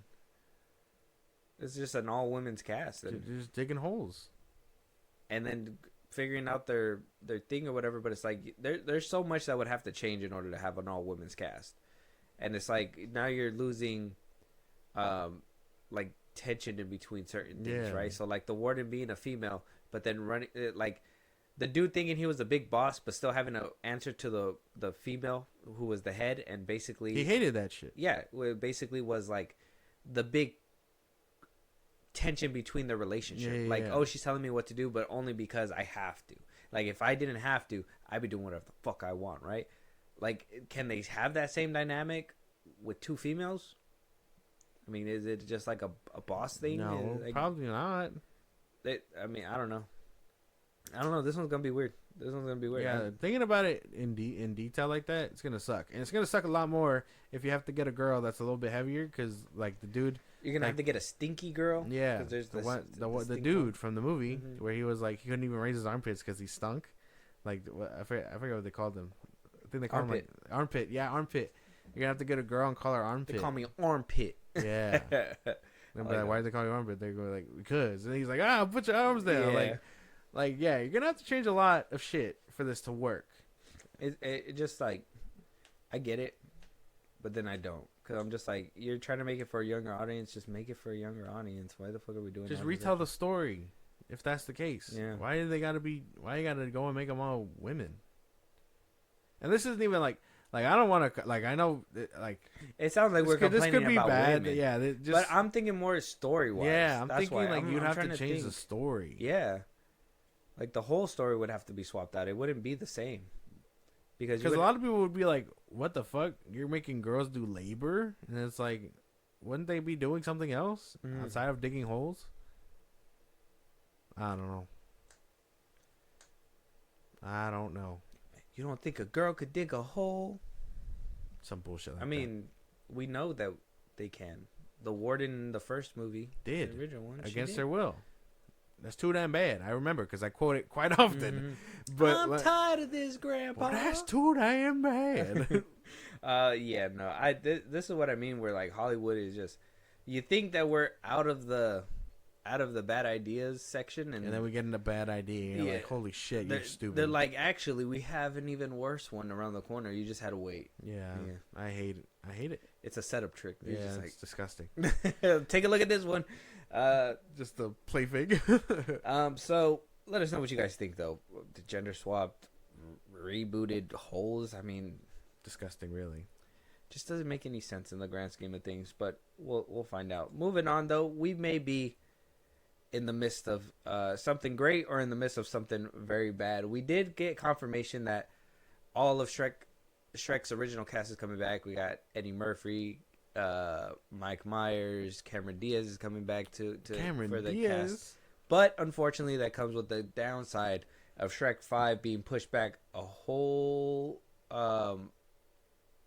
year to December 2026, and Minions, or not a whole year, pushed back from July to December 2026, and Minions 3 is going to move up to July 2026. Oh, damn. Basically saying that Shrek is not ready 100%. I think Eddie Murphy said that he was recording some of his lines a few months back, so he's probably already towards the tail end. They were probably doing contracts with Cameron Diaz and stuff like that to get her back on. So it's hard because I guess she quit acting. Yeah, she barely came back on a Netflix movie. I haven't watched it, but it's out already. I gotta watch it. But she basically is coming back too. So they pushed it back. Are they cooking to make it perfect, or is this spelling trouble when it comes down to the production? I'm thinking they're cooking to make it perfect. I don't think they can go wrong with a Shrek movie. Are you hyped for a new Minions? I haven't seen the first two Minions. Oh no! So the solos. I only care about Gru, and even then, I haven't seen the fourth one. So I only care about Gru in this franchise up until like the third Despicable Me. Outside of that, I'm like, whatever, dude. No, you just kind of lost it. It's such a brain rot thing to me. Like I've outgrown it. Like I laugh. I think some of the jokes are still funny, but like I see it for what it is. I'm like, this is dumb. Like this is very dumb. It is all kids stuff. It's like kids scary movie humor. Yeah, it's like a kids version animated. So it's like it just makes it funny. And then when you get those little like adult jokes, you're just like, I get that. I get that. I look at my kids. I'm like, you don't get that. You're not supposed to get that. How do you know? He laughs at it. You're like, wait a minute. How'd you know that? I think getting another Shrek movie sounds pretty cool though. But I mean, them moving it is unfortunate. Doesn't spell trouble to you? No. They're just cooking. They're just slow cooking it. They're cooking it. They're giving it a good sear, nice broil. A good broil. Yeah, there you go. Yeah, I'm with that. It sounds pretty cool to me. I just want another Shrek movie. Basically, I'm excited for this. Unfortunately, we're getting a Minions one, but a Shrek one would be nice. 100%. This year might be stacked, bro. Next year might be stacked too. 2026 could be a good year. We're still in the beginning. We're gonna be this year is gonna be crazy though. Can't wait for Den of Thieves. We're gonna be giving you guys the Den of Thieves 2 review. It's gonna be great. Go check out our first. I want to watch Wolfman. I was hearing a lot of good things about that one too. I'm not even interested. I'm not watching another January horror movie. I'm sorry. I knew it was a failure, bro, because I saw Night Swim was a fluke. That's what you said. That's what you say, and then it ends up being more than a fluke, and it becomes a pattern. I've really been hearing good things though. Like I know it's bad, bro. Like I don't know if you've seen it, but they released the clip of the bro transforming. It's a DOA. I don't believe it. What if that's not the full transformation? Either way, they showed that. They showed a big like reveal. That's DOA. To show you him transforming to get people involved. That's DOA. That's what they did with the Invisible Man when that one came out. Have you seen that one? You should watch that one. I haven't finished that one. That was a good one. You should watch it. It's okay. Good. But the director who made that one is making this one. So I mean, I trust his vision. I think it's, I think he's good at modernizing stuff. So I think it's worth it. But let us know what you guys think. Shrek 5. I mean, the deals are going through. Minions are getting moved up. So if you're a Minions fan and you're interested in that brain rot, check it out, man. Just check it out. I'll be waiting for Shrek 5. Yeah. That's a long time. December 2026. It's a whole like year and some change. Almost 2 years. 2 years and some change, yeah. Man, let us know what you guys think, though. Moving on, though, to our last topic here, Josh. You might be happy. You might be rejoicing. Who knows? But production, EVP production over there at Sony Pictures, Palek Patel exits the studio. This is coming amid the whole Sony giving up on the Villainverse franchise he was the one who saw over those films, seen over Madam Web. He also saw over Morbius, Venom. So I mean, they made movies. I mean, and they made money. But towards the end of the run, Craven, he also helped with Craven. Towards the end of the run, it just started falling flat, and now he's gone. It doesn't say that he resigned, doesn't say he was fired, but is this Sony moving in the right direction and cleaning house, and eventually we'll get to the goal of AV-A-Rod getting out of there? AV-A-Rod has been solidified. He's old. He's not going anywhere. But they can start hiring these motherfuckers to start pushing back against him. Not just yes men like this fool. Revolution. Yeah, revolution. That's the way we like to go around here. I think this could be a step in the right direction. Okay. They could be cooking. Whether it's good or bad, we still have to see. But they are sometimes cooking. you got to clear out some chairs to make room for something better. Exactly. Yep. Writing that down. Yep. Good. I thought this was interesting, especially because, you know, like I said, everything that's happening, the Sonyverse going through a revamp. There's rumors that the Sonyverse isn't dead, but instead of focusing on villains, they're going to be focusing on Spider-Man variants. They should have been doing that from the jump. I've been praising this for the jump. They're finally listening. Can't stand these motherfuckers. So what if they start shitting on Spider-Man movies, though? It's not our Spider-Man, so who cares? What if they like ADR the shit out of like that's the thing though. Like you can choose any Spider-Man from the multiverse, make a movie about it, and people will basically eat it up a bit more because it's Spider-Man and it's not Peter Parker. Okay, but what if they do a Spider-Man 2099 in its ass? Then you have a problem. Oh, okay. We're gonna have to have a serious conversation with whoever made that decision, and kindly throw them in the deepest pit of the ocean.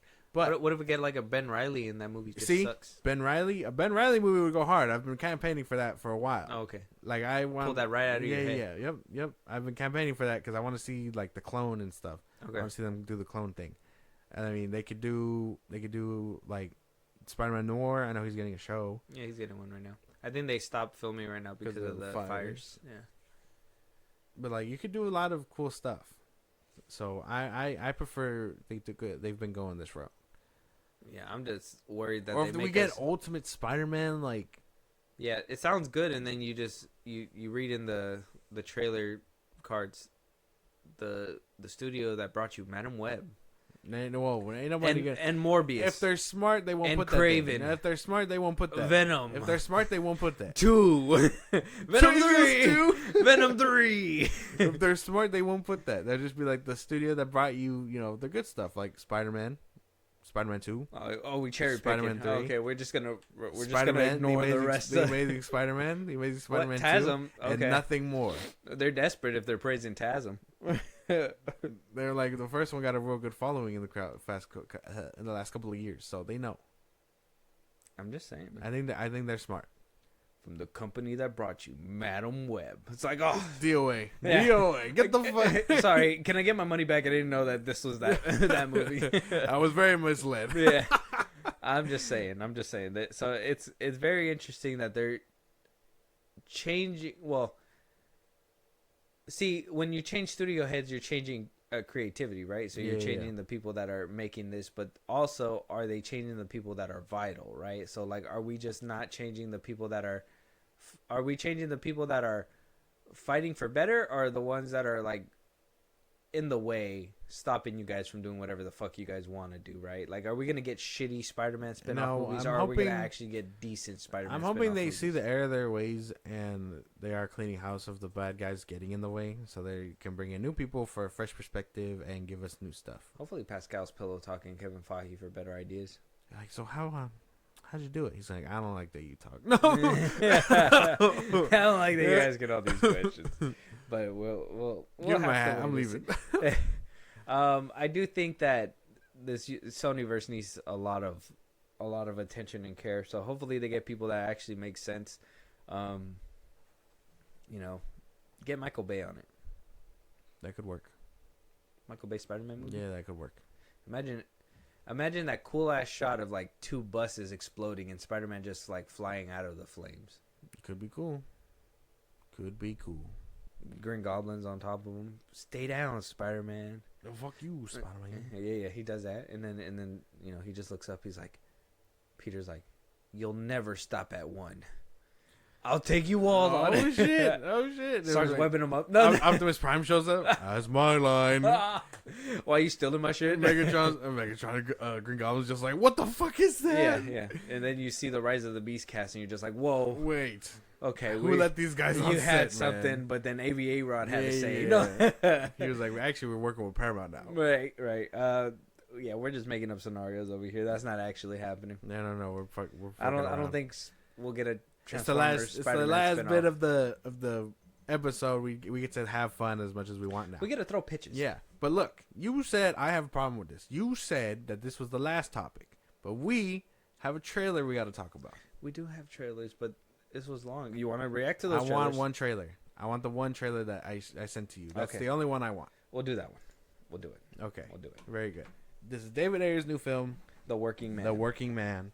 I sent it to you. I was excited when I heard about this. I'm already spieling over it. It comes out in March. Be prepared.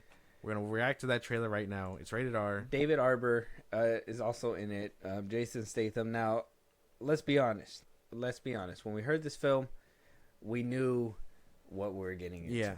We're getting into Jason Statham's bag. Yeah. He's probably going to lose a loved one. Okay. And go out for revenge. Yeah, of course. That's basically what we're going to get. There's a job and it needs to be done. Yeah, exactly. And so we're probably getting the beekeeper in a different universe. Yeah. But I'm down for it. I'm down. You can't even be mad about it. Okay, if you're with it, I'm with it. Let's jump into it. So listen, today's gonna be hard. Let's all go home with the same amount of fingers that we came with. Let's get it.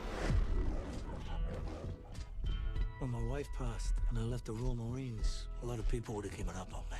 You gave me a job. You were patient with me. You, Carla, Jenny, you're my family. Okay, a little bit more unhinged than the beekeeper, but it's rated R. Yeah. Beekeeper was PG-13. This is coming from MGM and Amazon. And they're making this one's gonna be in theaters too. That's right. I'm down for that. I'm down for this. It looks good. David Ayer and Jason Statham. I hope they continue to cook. Give me like 5 more movies of these. Like I don't care. Yeah, a trilogy. Honestly, now it can't be a trilogy. He needs different occupations, things that are unorthodox. Oh yeah, make him like a grocery store manager or something. Yeah. There's a cleanup on aisle 28. And yeah. then he's just dead bodies. Shove a loaf of bread up his ass or something. Yeah, I know. Just damn. Beat him with a paella. Are you beating me up with wheat or like herbs and cheese? Yeah. Gluten free.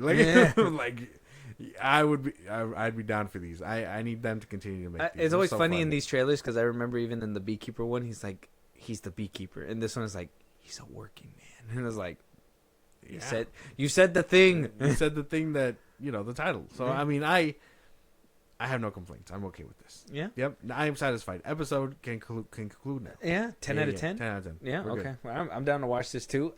Working Man. Check out the trailer. Coming out March 28th in theaters. David Ayer, Jason Statham back in their bag. We will have more trailers to talk about on different episodes. So if we didn't get to them and there's a trailer you want us to react to, a topic you want us to talk about, a movie you want us to review, Josh will give you those links. We will, like I said, we will have more trailers in the next one. It's just this one was kind of bloated because of the Blake Lively thing. But Josh, let them know where they can talk to us and give us all those suggestions. Twitter, TikTok, Instagram at FilmBros Podcast. You can follow us. You can know when new episodes are up because we post there for new stuff. You can recommend a movie, trailers, any news you want us to talk about. You can subscribe to our Buzzsprout. Links in those socials that I gave you. It's like a Patreon. You subscribe, you help the show grow. Really appreciate it. You can be part of the conversation. Twitch at FilmBros Podcast. Every Saturday we go live. You can join in the conversation. Give us your opinions in real time, or you're gonna have to wait for those episodes to come out, and then you can listen to those episodes wherever you get your podcasts. At FilmBros Podcast, Spotify, YouTube Music, Apple Podcasts. Again, wherever you get them, we're there. And then when it's all said and done, subscribe to our YouTube at FilmBros Podcast. Yeah. And with that being said, we'll talk to you guys on the next one. Talk to you guys later.